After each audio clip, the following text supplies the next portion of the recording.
तो फाइनली ये वही पार्ट है जिसमें युहाओ वांग क्वियर का बदला लेने वाला है। और दोस्तों, इसी के साथ मैं ये अनाउंसमेंट कर रहा हूँ कि अब मैं इस सोल लैंड 2 सीरीज को बिल्कुल भी नहीं छोड़ूंगा और इसे सिर्फ अगली 15 यानी 15 वीडियोस में ही निपटा के खत्म कर दूंगा। और शायद ये भी पॉसिबल हो कि मैं किसी दिन 2 वीडियोस भी अपलोड करूँ। और अगर आप ये सब विटनेस करने के लिए रेडी हैं तो अटेंशन प्लीज, क्योंकि अब आगे आप सभी को बहुत ही ज्यादा मजे आने वाले हैं। तो इसी ग्रैंड अनाउंसमेंट के साथ चलिए इस वीडियो को शुरू करते हैं। लेकिन इस वीडियो में आगे बढ़ने से पहले लास्ट पार्ट में क्या हुआ था उसका एक छोटा सा रिकैप कर लेते हैं। लास्ट पार्ट में हम जू सांसी के फैमिली बैकग्राउंड का सीक्रेट रिवील होते हुए देखते हैं और हमें पता चलता है कि जू सांसी 2 लिंग एम्पायर का अगला होने वाला किंग है। तो वहीं दूसरी तरफ युहाओ और वुटोंग उन दोनों लीजन पे अटैक करके उनके सोल्जर्स को मार रहे होते हैं। और अब आगे इस एपिसोड में हम देखते हैं कि युहाओ की क्लास 9 डीकम्पोजिशन कैनन ने एक और सोल इंजीनियर को लिटरली हवा में वेपराइज कर दिया था, जिसे देख के दोनों लीजन्स के कमांडर्स शुआचिन और शूतियान का दिल बैठ गया होता है।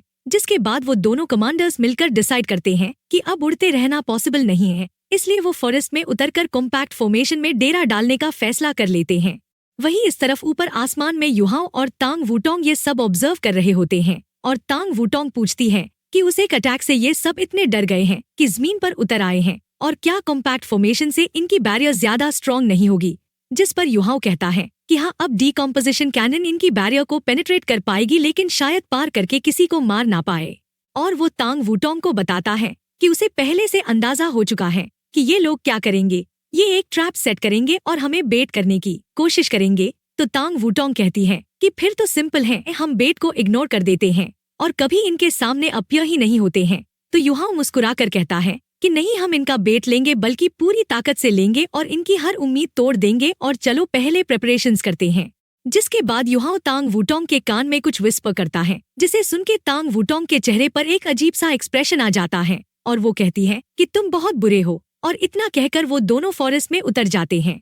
जिसके बाद नीचे दोनों लीजन्स एक डिसिप्लिन तरीके से रेस्ट कर रही होती हैं। ईविल आई टायरेंट लीजन पहले रेस्ट ले रही होती है तो इंपीरियल ड्रैगन लीजन उन्हें गार्ड करती है और 2 घंटे बाद ईविल आई टायरेंट लीजन की सोल पावर बेसिकली रिकवर हो चुकी होती है और कमांडर्स का कॉन्फिडेंस थोड़ा बढ़ जाता है, क्योंकि काफी देर से कोई अटैक नहीं हुआ होता है। और शूतियान मन में सोच रहा होता है कि शायद वो सही था कि डीकम्पोजिशन कैनन दिन में एक ही बार फायर हो सकती है, लेकिन शुआचिन आराम से बैठकर कल्टिवेट नहीं कर रहा होता, बल्कि वो सतर्क बना रहता है, क्योंकि उसे पता होता है कि इतने पेशेंट और पावरफुल दुश्मन इतनी आसानी से हार मानने वाले नहीं हैं। जिसके बाद तभी एक सोल इंजीनियर रिपोर्ट करता है कि एक सर्विलेंस सोल टूल ने कुछ डिटेक्ट किया है और बहुत सारे एनिमीज उनकी तरफ ग्राउंड से आ रहे हैं और साथ ही उन्हें चारों तरफ से घेर रहे हैं। ये सुनते ही शुआचिन तुरंत अलर्ट हो जाता है और सोचने लगता है कि क्या 2 लिंग एम्पायर की रीइंफोर्समेंट्स आ गई हैं। लेकिन वो डिसाइड कर लेता है कि 2 लिंग एम्पायर के सोल्जर्स से डरने की कोई जरूरत नहीं है, क्योंकि उनके सोल मास्टर्स और सोल इंजीनियर्स लिंक डिफेंस के सामने टिक ही नहीं पाएंगे। जिसके बाद वो ऑर्डर देता है कि सब लोग बैटल के लिए रेडी हो जाओ। और जैसे ही उन्हें एनिमीज फाइनली दिखते हैं तो पूरी दोनों लीजन्स की सांसें अटक जाती हैं, क्योंकि सामने इंसान नहीं होते हैं, बल्कि ह्यूज स्केलेटल स्ट्रक्चर्स होते हैं जो बोन नाइव्स लेकर आ रहे होते हैं। और वो हरे रंग के ज़ॉम्बीज होते हैं जो कूदते हुए आ रहे होते हैं और उनके शरीर से बदबूदार लिक्विड टपक रहा होता है और उनमें से कुछ तो हेडलेस नाइट्स होते हैं और इसकी वजह से हर तरफ से डेथ की एक डेंस और ओवरवेलमिंग ऑरा आ रही होती है। और दोस्तों, ये सब युहाओ के स्पेक्ट्रल डेमिप्लेन की स्पेक्ट्रल आर्मी होती है, जिसे वो अनलीश कर चुका होता है। जिसे देख के शूतियान और शुआचिन की आंखें एक पल के लिए फटी रह जाती हैं और फिर शूतियान अचानक गुस्से में लाल हो जाता है और चिल्लाकर कहता है कि अब मैं समझ गया हूँ, ये सभी होली गोस्ट चर्च के इविल सोल मास्टर्स हैं जो हम पर अटैक कर रहे हैं। मैंने तभी कहा था कि जू तियानरन को कभी उनसे अलायंस नहीं बनानी चाहिए थी, और वो स्पेक्ट्रल क्रीचर्स भला किसी और के पास कैसे होंगे। ये लोग हमें यहाँ 2 लिंग एम्पायर में खत्म करना चाहते हैं ताकि कोई गवाह ना बचे। और दोस्तों, यहाँ मजे की बात ये होती है कि शूतियान और शुआचिन दोनों को बिल्कुल यकीन हो चुका होता है कि ये होली गोस्ट चर्च का काम है। और एक वाइस कमांडर तो ये तक कह देता है कि वो क्लास 9 डीकम्पोजिशन कैनन भी होली गोस्ट चर्च के पास ही होगी, क्योंकि 2 लिंग एम्पायर के पास ऐसे वेपन्स कहाँ होते हैं। जबकि असलियत ये होती है कि युहाओ उनसे कुछ किलोमीटर्स दूर आराम से बैठा ये सब देख रहा होता है। जिसके बाद शुआचिन कहता है कि चाहे जो भी हो अभी लड़ना जरूरी है। तो शूतियान कहता है कि आज हम अपने सारे ट्रम्प कार्ड्स यूज करेंगे ताकि सर्वाइवल कंफर्म हो सके और वापस जाकर होली गोस्ट चर्च को सबक सिखाएंगे। जिसके बाद दोनों वाइस कमांडर्स मिलकर एक बैटल डिक्लेयर कर देते हैं कि वापस जाकर उन्हें हेल दिखाएंगे। और फिर दोनों ही लीजन्स अपनी फुल फायर पावर अनलीश कर देती हैं, जिसके साथ ही सोल रेज सोल कैनन सब एक साथ फायर होने लगती हैं। जिसके बाद स्पेक्ट्रल क्रीचर्स की वेव्स एक के बाद एक ब्लास्ट होती रहती हैं। उनके बोन्स, ऑर्गन्स और सब कुछ हर तरफ बिखर रहा होता है और सोल इंजीनियर्स को पहली बार वो सेटिस्फैक्शन मिल रहा होता है जिसकी वो तलाश में होते हैं। और ऊपर आसमान में युहाओ और तांग वूटोंग ये सब देखकर हल्के से हैरान हो जाते हैं, क्योंकि 20 रैंक लीजेंड्स की फायर पावर सच में ओवरवेलमिंग होती है। अबोमिनेशन, जो स्पेक्ट्रल डेमिप्लेन का सबसे फिजिकली स्ट्रॉन्ग क्रीचर होता है, वो भी उनकी अटैक्स के सामने टिक नहीं पा रहा होता है। जिसके बाद युहाओ एक्सप्लेन करता है कि दोस्तों, स्पेक्ट्रल डेमिप्लेन के क्रीचर्स मरते नहीं हैं परमानेंटली। जब वो डाई होते हैं तो उनका स्पिरिट फायर वापस डेमिप्लेन में लौट जाती है और एक नया बॉडी वहाँ रिजनरेट हो जाता है। इसलिए इन क्रीचर्स को भेजने में उसे कोई खास दर्द नहीं हो रहा होता है। जिसके थोड़ी देर बाद विजिबल रेंज में सारे स्पेक्ट्रल क्रीचर्स डिस्ट्रॉय हो जाते हैं और एक पल के लिए चुप्पी छा जाती है। और शुआचिन सर्वेलेंस सोल टूल देखकर कहता है कि गार्ड मत छोड़ो और दुश्मन अभी भी वहाँ है, वो बस थोड़ा पीछे हट गए हैं। और दोनों कमांडर्स सोचते हैं कि इविल सोल मास्टर्स थक गए हैं, क्योंकि इतने स्पेक्ट्रल क्रीचर्स सस्टेन करने में बहुत एनर्जी लगती है और जल्दी ही वो एग्जॉस्टेड हो जाएंगे और फिर उनकी बारी होगी। और दोस्तों, ये सोचकर उन दोनों को थोड़ी राहत मिल जाती है। लेकिन जो वो नहीं जानते वो ये होता है कि युहाओ को स्पेक्ट्रल क्रीचर्स की डेथ से कोई फर्क ही नहीं पड़ता है।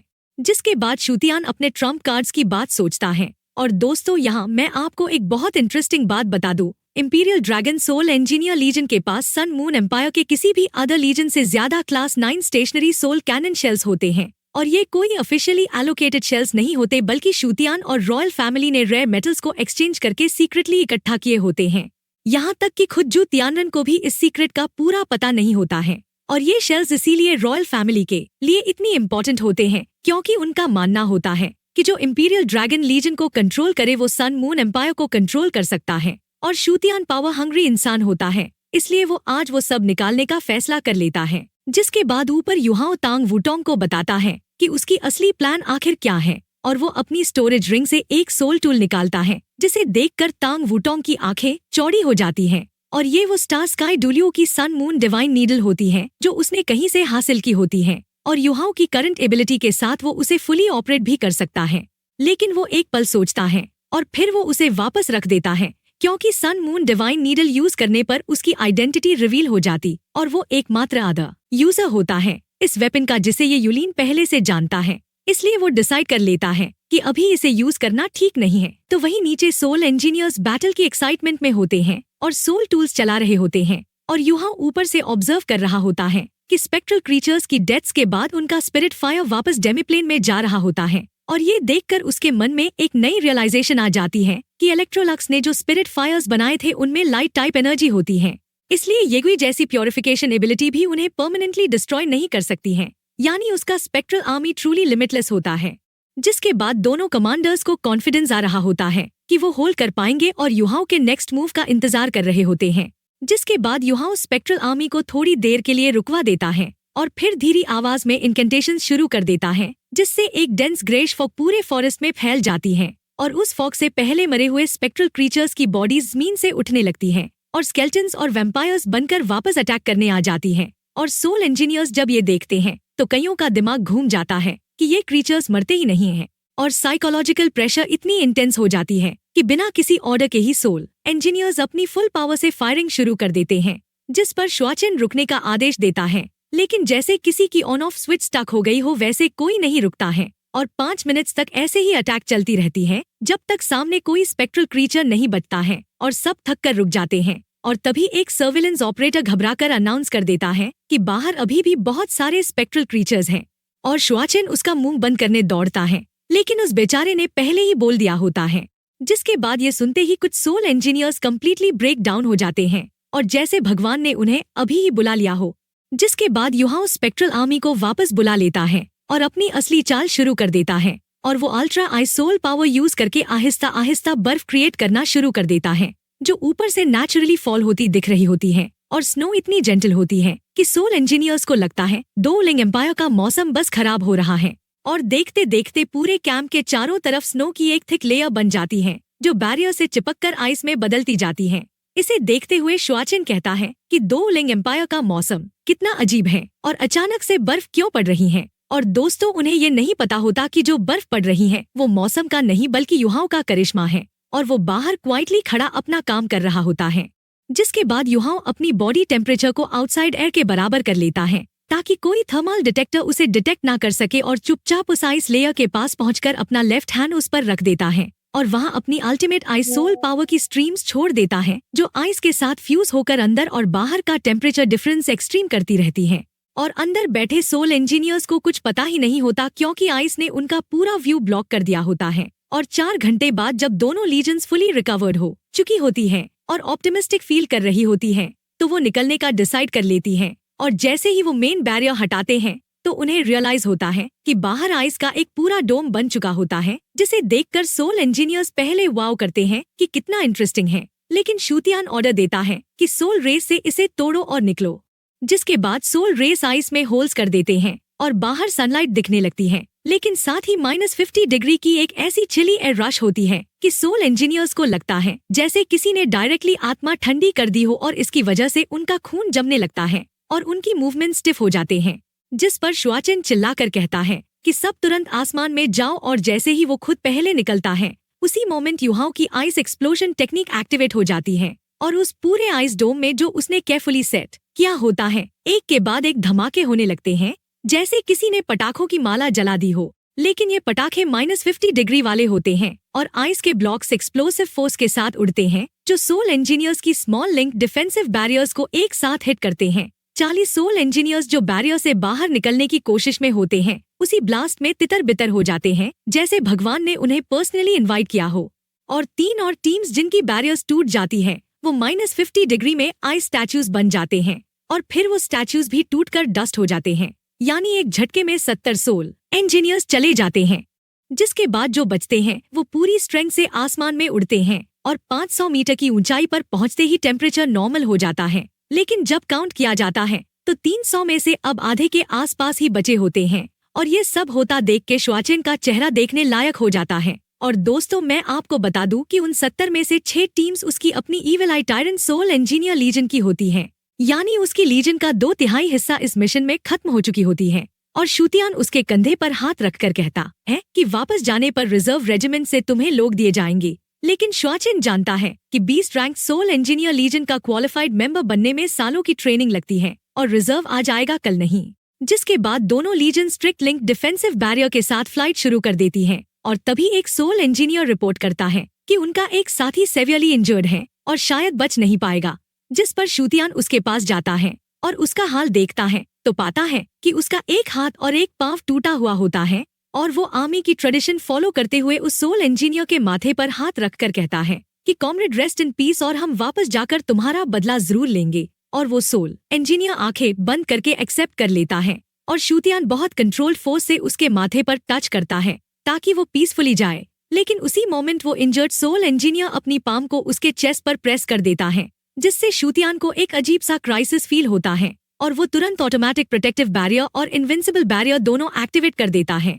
जिसके बाद उसके चेस्ट पर एक डीप ब्लू वर्लपूल अपीयर हो जाती है जो युहाओं के ultimate ice second soul core की डायरेक्ट पावर होती है और शूतियान की क्लास 9 के प्रोटेक्टिव बैरियर और इनविंसिबल बैरियर दोनों ही एक पल में बिखर जाते हैं जैसे वो टिश्यू पेपर हों।